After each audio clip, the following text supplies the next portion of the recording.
Amruta दीदीचे केळवण part 2 मध्ये तुमचं स्वागत आहे। पार्ट 1 ला तुम्ही खूप जास्त प्रेम दिलं त्यासाठी थँक्यू।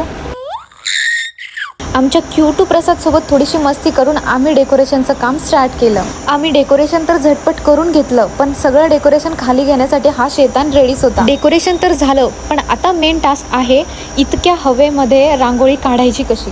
3rd फ्लोअरच्या फ्रंट मेन गॅलरीमध्ये तर रांगोळी पॉसिबलच नाहीये, मग आम्ही बॅक गॅलरीला रांगोळी स्टार्ट केली। हे बघा गाईज, वाटतंय का हे केळीचं पान? आणि नसलं जरी वाटत केळीचं पान तरीही वाटून घ्या। आणि ही आमची रेफरन्स डायग्राम।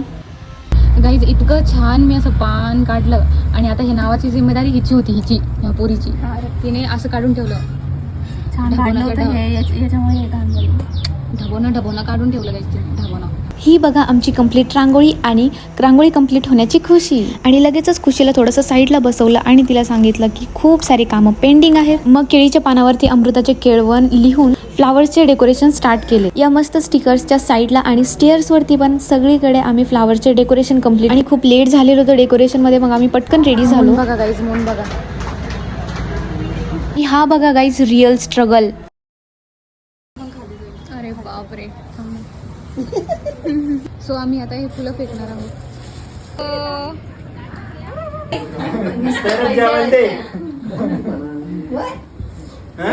मग या दोघी पोरी अभ्यास सोडून हे केलाय त्यांनी। 1000 रुपये काढतात जेव्हा ताट घ्या काढून